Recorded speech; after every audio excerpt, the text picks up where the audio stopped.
The sinuous circuit of Loket, west of the capital of Prague in the Czech Republic. A beautiful setting for the penultimate round of the World Motocross Championship 2002.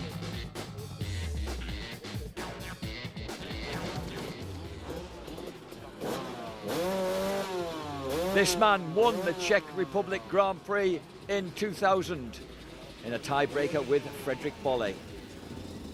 James Dobb, can he do anything about improving his 5th place in the championship for KTM?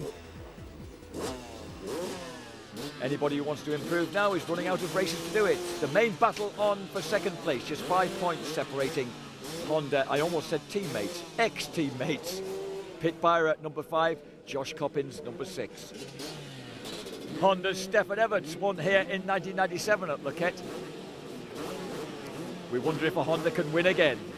Byra and Coppins would be the obvious men to do that, but there's always the CAS Honda squad as well. All eyes on the starting gate. Pichon, oh, look at the speed with which he got the power down and absolutely blew away Pit Byra off the line. Into that tight uphill left-hander, and it's James Dobb who's there, alongside Josh Coppins and Carl Nunn again getting a flyer. So too is Gordon Crockard. And I think Väyväläinen's in there as well as Pichon. So a tremendous start for some guys and a complete mess for others. And that was Pit Byra. Oh, and Pit Byra in the heap at the back.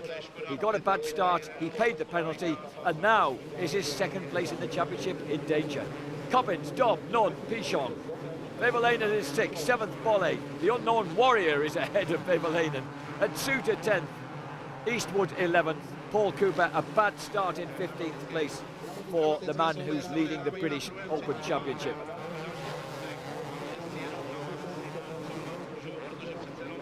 Carl Nunn getting wicked starts on that Husqvarna the last couple of rounds. Can he finally make a start stick?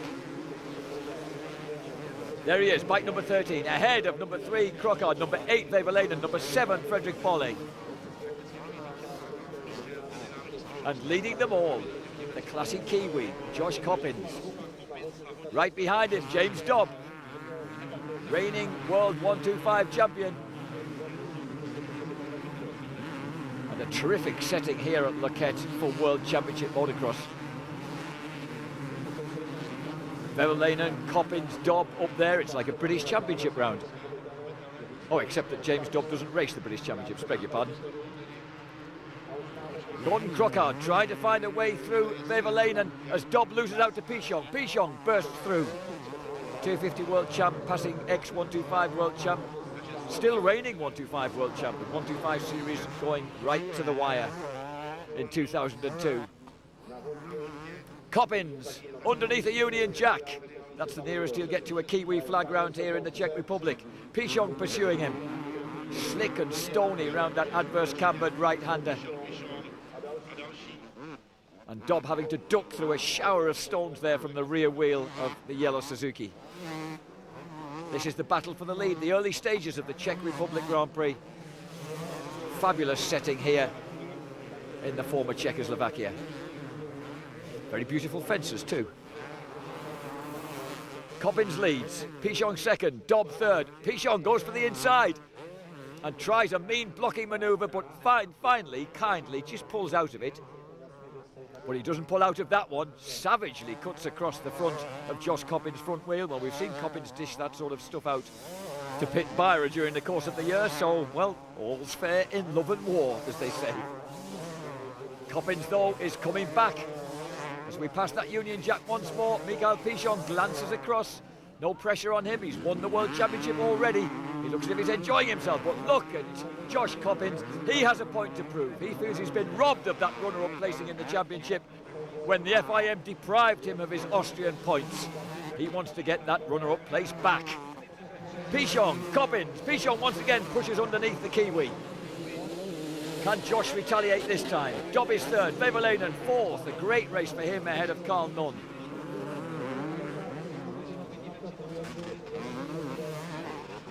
James Dobb in 3rd place for KTM. 25 minutes plus 2 laps of hectic action still to come here in the Czech Republic.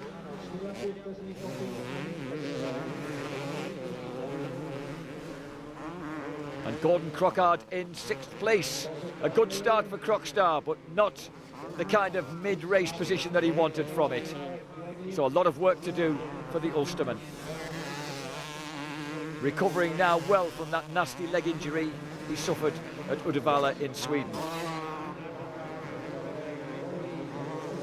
Frederick Bolle in 8th place, chasing Andrew McFarlane. Sharky McFarlane, the 25-year-old Australian on the Motor X Kawasaki. Behind them, Martin of France, Gunderson 10th, Paul Cooper 11th, Atsuta in 12th place ahead of Mark Eastwood. Eastwood, you'll notice, has been doing almost all the rounds since his rediscovery of Grand Prix in the sunshine of Spain, where he now lives and races. 20th place for Marco Kovalainen, the former Finnish champion, well off the pace on the Italian TM. This man's never off the pace. Michael PICHON breaking away at the front now from Josh Coppins. He's opened up a 6.6 second gap over the New Zealander. Coppins, though, doing well to make such a flying comeback. Honda Europe supplying him with machinery after the Vismara Honda team had refused to send machines to Gaildorf for him. Rumours that he might be British-based in 2003 with the Cass Honda team. Well, Harry Ainsworth is a very fine boss to work with. Just ask this man, number 3, Gordon Crockard, who enjoyed several seasons with Cass Honda. And he has just nicked 5th place from Carl Nunn. So the 23-year-old from East Anglia against the 23-year-old from Northern Ireland. And it's the KTM that gets the better of that particular duel. At the front, nobody's getting the better of Michael PICHON, already crowned world champion. 9 wins out of 10, looking for his 10th victory of the season and going for more and more records all the time. Atsuta, number 111. Fred Bolle, fading fast, number 7 on the Rinaldi Yamaha. Looks as if he's packing up. Carlo Rinaldi knows it, doesn't he? And we just glimpsed Pit Byra storming past Bolle. Pit Byra making as hard a comeback as he possibly can here after that first lap crash. PICHON leads, Coppins 8.7 seconds adrift, Dobb, Väiväläinen and Crockard now 5th ahead of Carl Nunn. So 3 Brits in the top 6, a good race for them. The Lizard, not quite with his tongue hanging out, but on the case, losing ground to PICHON, but well clear of James Dobb in 3rd place. And once again, he's got that 2nd place in the World Championship in his grasp. Frank Schroyen prepares to let PICHON know that he's got the last lap. And he's got a 10th race win, a 10th Grand Prix win. Suzuki can look smug because they really have been as dominant as any team have been.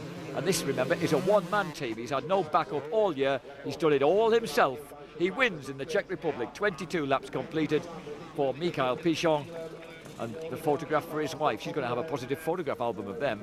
Look, she's cursing him for going away too fast. Come back here, husband, and let me get another of those pictures. Josh Coppins finishes 2nd, and that is enough to put him back into 2nd place in the championship.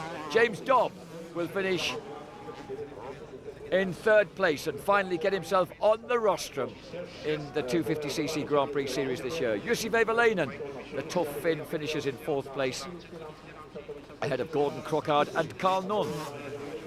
Andrew McFarlane finishes 7th ahead of his teammate Kenneth Gunderson for Motor X Kawasaki. And once again, Suzuki are dominant. There's very few of them in the race, but he's almost always at the front. If he's winning, then you only need one bike in there. PICHON, Coppins and Dobb will be on the rostrum. Väiväläinen won't, but a good 4th place for him. Gordon Crockard 5th, Carl Nunn 6th. McFarlane and Gunderson rounding out the top 8. And in the Riders' Championship, Josh Coppins now has a handy lead in 2nd place with 1 round left, having retaken Pit Byra. James Dobb 4th, Gunderson 5th, Bolle 6th.